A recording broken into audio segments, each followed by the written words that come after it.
Ok, hoje a aula é sobre recursividade de cauda. E bom, para começar a falar sobre esse assunto, primeiro a gente tem que entender a diferença entre a recursividade comum e a recursividade de cauda. Na recursividade comum, a pilha de chamadas aumenta conforme a função é chamada repetidamente, de modo que cada chamada precisa aguardar o resultado da próxima para completar. Já na recursividade de cauda, a última operação de uma função recursiva vai ser a própria chamada da função, permitindo que a linguagem otimize o uso da pilha e reescreva a chamada como uma iteração. Então, para a gente exemplificar bem esse conceito, a gente tem que ter noção que no Elixir a gente tem uma função recursiva de cauda quando a última operação realizada é a chamada recursiva e não tem mais nenhuma operação pendente após isso. Então, dessa forma, basicamente o compilador vai poder reutilizar o mesmo quadro de pilha e vai tornar a execução mais eficiente.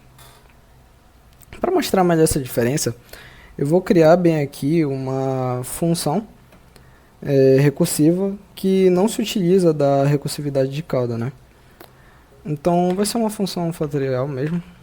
Vou criar um módulo factorial e vai ser bem básica, que nem nos exemplos anteriores que a gente chegou a usar. Quando no caso for 0, ele vai me retornar 1, e para qualquer outro dos casos de n, ele vai me retornar n vezes calc n menos 1. Basicamente é isso.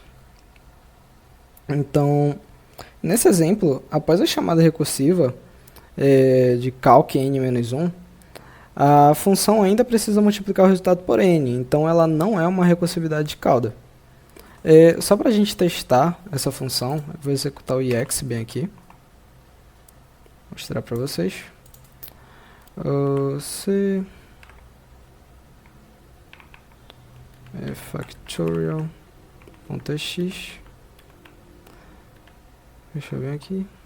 A gente vai ter factorial.calc. E se a gente testar bem aqui com o valor 0, ele vai retornar 1 para a gente. Se a gente testar com o valor 5, ele retorna 120.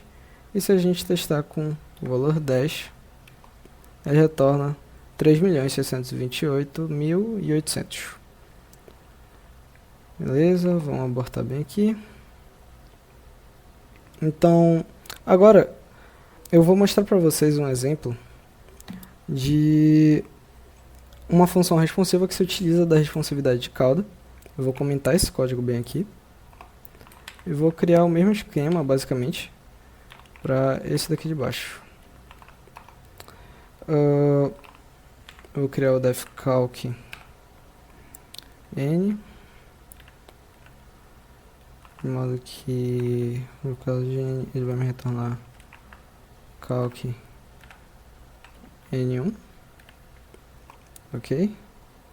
E bem aqui eu vou utilizar defp calc caso 0 mais um contador acc. Ele vai me retornar o contador. Beleza. Para esse último caso aqui, tn mais o contador acc. Opa, e ele vai me retornar calc n menos 1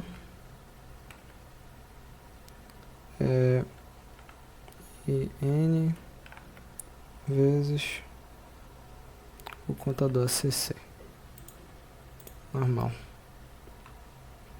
Então, bem aqui nesse exemplo a gente percebe que calc ele utiliza um acumulador, né, o acumulador acc, que guarda o resultado intermediário.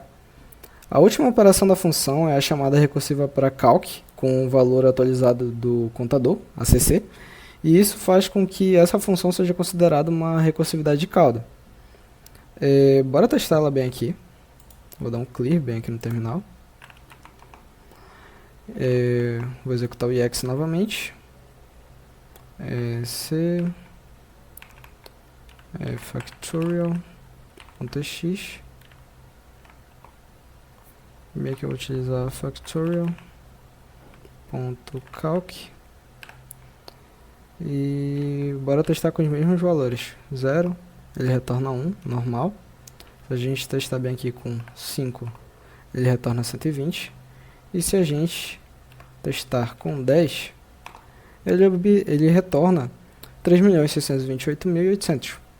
Então, no final, a função ela funciona da mesma forma, mas como está otimizada para recursividade de cauda, ela não cria uma nova chamada de pilha a cada iteração, sendo mais eficiente para valores grandes de n. Essa foi a aula de recursividade de cauda e obrigado pela atenção.